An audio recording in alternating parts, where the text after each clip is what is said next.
Hi, I'm Ellen from the Chili Dog. After reading some of the comments on my first combination knitting video, I realized that plenty of knitters are combination knitters and either don't know it or they're curious about how combination knitting affects their fabric. Sadly, combination knitters are also often told that they are knitting the wrong way, which is discouraging. So today I'm going to share 7 things every combination knitter should know because what you're doing isn't wrong. Combination knitting is something that can be done by either English or continental style knitters. However, since it's more commonly practiced by continental knitters, that's how I'm going to demonstrate things today. In simplest terms, combination knitters wrap their yarn counterclockwise around the working needle to knit, but wrap clockwise to purl. So let me show you what I mean. So first we'll do a couple knit stitches, and you can see the yarn is getting wrapped counterclockwise around the working needle to knit. And again, the yarn goes counterclockwise around the working needle. But for a purl stitch, the yarn gets wrapped clockwise around the working needle to form the new stitch. And one more time, for purl, the yarn gets wrapped clockwise around the working needle. What happens then when you combination knit is that some of your stitches are mounted on the needle with the right hand or leading leg of the stitch at the back of the needle, but some of your stitches like this one are mounted with the right hand or leading leg of the stitch at the front of the needle. When you're combination knitting, if you don't want the stitches in your fabric to be twisted, it's important to work both knits and purls around the leading leg of the next stitch. If you're unfamiliar with that term, the leading leg of a stitch is just the very first stitch leg that your right working needle encounters. This is my leading leg right here for the next stitch. So I'm going to go ahead and I'm going to knit around the leading leg. So there's the leading leg, and I'll knit around it. And again, the first stitch leg I encounter is right here. That's the leading leg. So I will knit around the leading leg. Now I'm going to purl. The first stitch leg I encounter is here. That's the leading leg. So I'll purl around that leading leg. And again, this is the first stitch leg I encounter, the leading leg. Purl around it. And my stitches all lay nice and flat as I would expect. Just in case you're wondering what happens if you don't work around the leading leg of the stitch. So instead of working around the leading leg this time, I'm going to work around the trailing leg so we can see what we don't want to happen. So I knit around that trailing leg, and the lower stitch twists, and we're going to zoom in so we can look at it really close. So instead of laying flat, you can see we get a little X or crisscross right here where one leg is twisted up over the top of each other. So instead of being nice and open like the stitches below, it's twisted. So that's why we always work around the leading leg of the stitch. Here's the reason why some combination knitters have been told that what they're doing is wrong. Knitting books, patterns, and tutorials are conventionally written in Western terms. Western knitting means that we wrap counterclockwise around the needle to form both our knits and also our purl stitches. So you'd go counterclockwise to form a purl. This means that all of the stitches are mounted on the needles with the leading leg of the stitch at the front and the trailing leg at the back. Even though it's not the only way to knit, Western knitting is the standard, and it's how knitting instructions are communicated.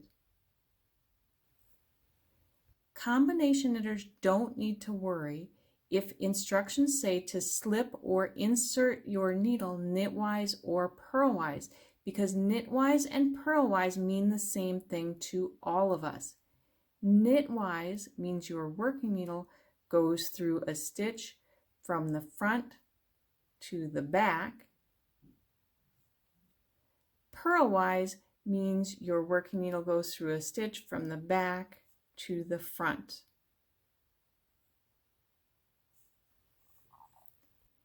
Combination knitters need to be cautious whenever they're instructed to work through the front or back leg of a stitch.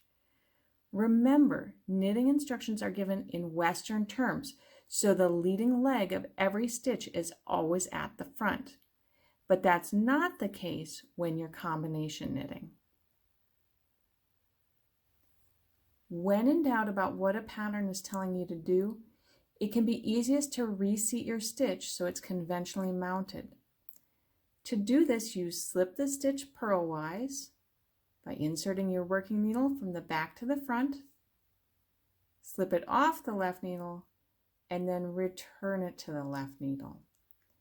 Now the leading leg of the stitch, or the first leg your working needle encounters, is at the front.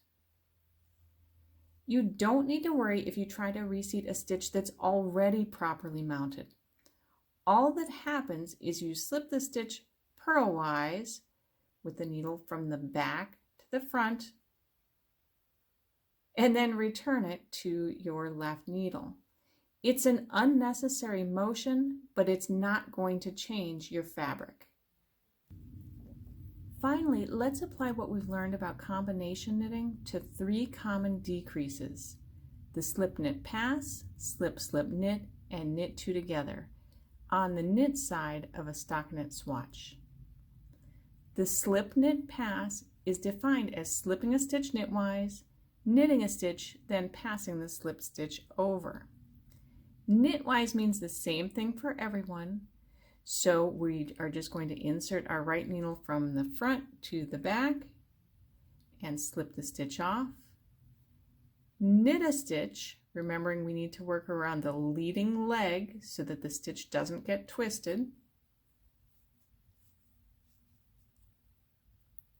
And then pass the slip stitch over the top of the knit stitch. And we have our first decrease.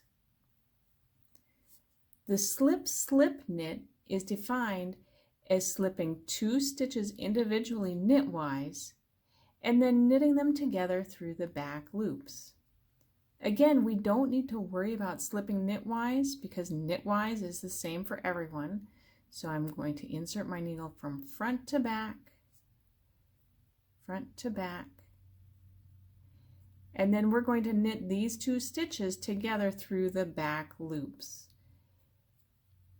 We don't need to worry in this case about front or back loops being wrong because we've already repositioned these stitches as directed.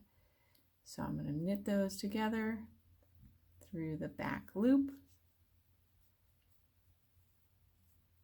And we have our next decrease. Before doing a knit 2 together, we're going to need to remount our stitches. If we just knit these 2 stitches together as they are now, we're really just doing the same thing as a slip slip knit.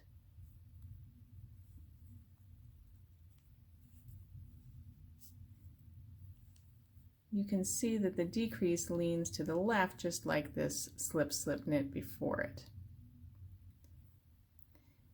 If instead we try to knit the 2 stitches together through the front legs, first of all, it's a little bit tricky to get your needles through.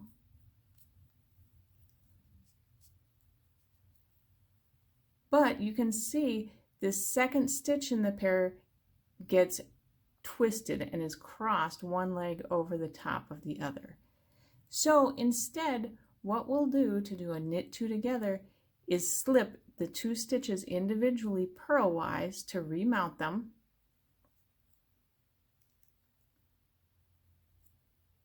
Return them back to the left needle. Now they're conventionally mounted with the leading leg of the stitch at the front, and then we'll knit the two stitches together.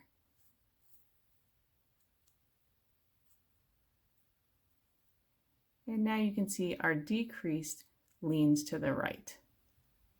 Even though it's unconventional and not my native method, I love the idea of combination knitting.